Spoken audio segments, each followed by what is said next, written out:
you're here basically, right? You live here. Most of the time, yeah. Now. Yeah, really. I guess, yeah. Yeah. I integrated. Yeah. I mean, obviously, it's pretty much based on money, the system here. It is. Yeah. The system is completely based on money. Yeah. The studio system. Yeah. To a degree, I think the way I hook into the system is based on money.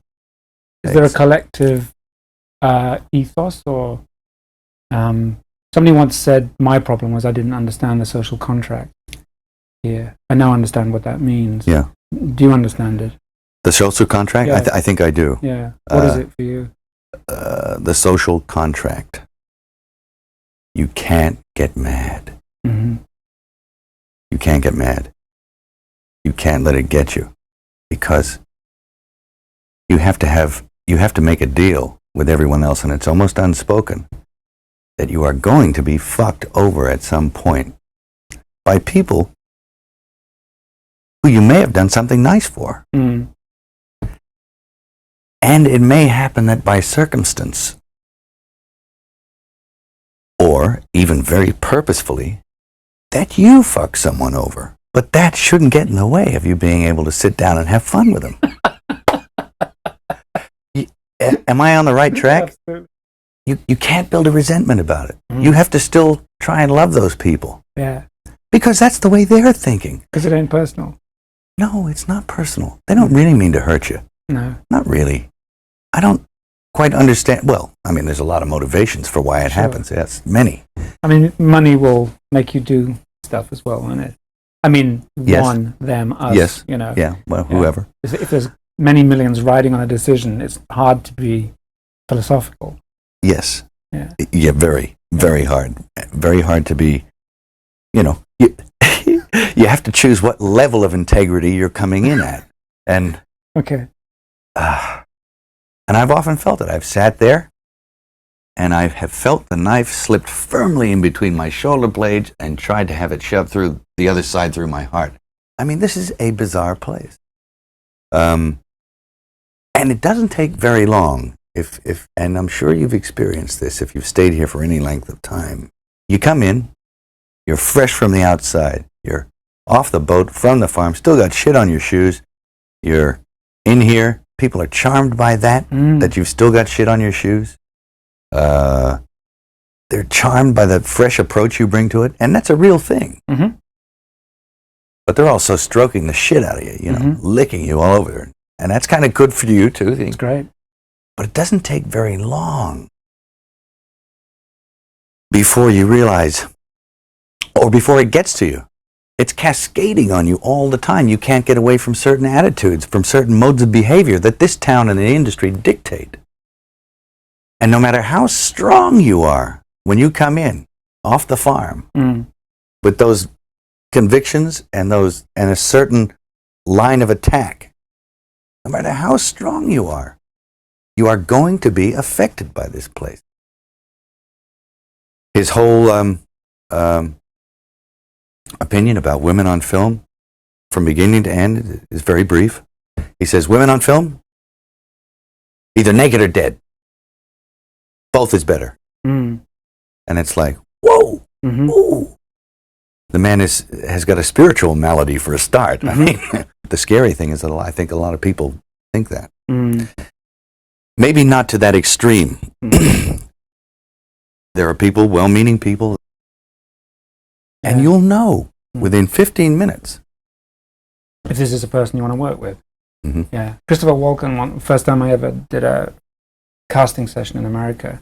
Yeah. Terrified me. Me too. I mean, fucking hell. I came to meet the guy. They said, he's flying in from God knows where. Yeah, but he didn't need a plane, right? Yeah. It's like he didn't need a plane. He came in, he was doing all the kind of Scorsese stuff. And I said, have you had a chance to read the script? And he looked at me and he said, did you like my face? And I went, yes. And he said, but that's fucking great, because if you don't, get De Niro. Fuck you, I'm out of here. And stood up and walked out. And everyone said, well, that I think was quite a good meeting. No, he came to see me on a rooftop in New York. I said, hey, can I talk to you? And he said, sure. And he floated in, sideways, through a crowd of people. He was wearing black. And it was like one of those old vampire movies where they don't walk, but they glide. And he was a dancer, you know, so he has he's very graceful. Yeah. And he moved sideways, and he just sat down in a chair next to me, and it kind of frightened me. And he's a very smart guy. And we started talking, and I didn't, say much of anything about reading the script. Nothing. I just started talking about the Middle Ages, and he began to talk tortures. And we swapped tortures because I'd read this book on torture, and I tried to recall some of the most heinous things I'd ever read in this book, and he was like, oh, and he'd try and top it, and and my assistant was there, and he left because he couldn't stand it anymore. Yeah, the air had turned cold, and then he left, and I wanted to leave, and because I knew that I didn't want to work with him. Yeah, and he was getting scary. Yeah. And then I turned around, and it was on top of the Peninsula Hotel. I turned around to avoid his steady gaze at one point, and I was looking at a building with the top of the sixes on it. So there was a huge illuminated triple six in red. Yeah. And I went from that to that to that, and he started smiling. Yeah. And I thought, oh no, Chris Walken is the Antichrist, Yeah. I'll think you fucking, and you'll resent it for a little while, and you have to let it go. Otherwise, you'll eat yourself alive here. And I think it takes that kind of cockroach resilience to survive in this town. When I came over here, I was in my mid-20s. Right. The first time I really came over here. I had a whole bunch of weird paranoid suspicions about what the hell was going on, because there was a lot of stuff I couldn't understand. Right. And nobody was really bothering to explain it to me. They don't. And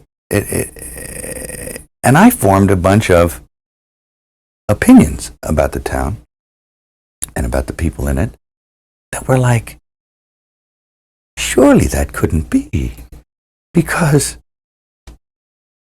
a whole place can't be like, Weird Town, where the stranger wanders in and all the people are in the bar and they all shut up when he looks at them, and they tell you don't go into the house on the hill, and it's like that. And then you go away and you think, no, I was wrong. I mean, that's insane thinking. I'm paranoid. I imagined that stuff.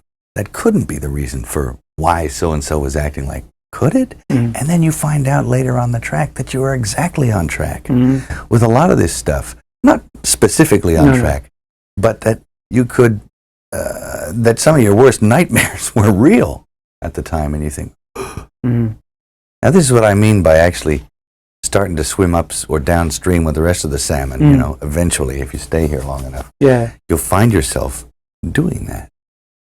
And you have to, there's a way of doing it without doing it. That takes time. And it takes relaxation. Not being uncomfortable about... Not being uncomfortable. Realizing it for what it is. Projecting. Understanding what it is. Once you understand it, well, then you're not afraid of it anymore, so you can just walk around it and through it and then get on with what you tried to get on with in the first place. A place like this can humiliate you. And it can humiliate you, it can be humbling. I mean, it does rip your life to pieces. Is it? If you'll let it. Yeah. And it's always pounding at the walls. These little guys, these little heathens with no soul downstairs with horns on their head with a battering ram trying to beat your walls in.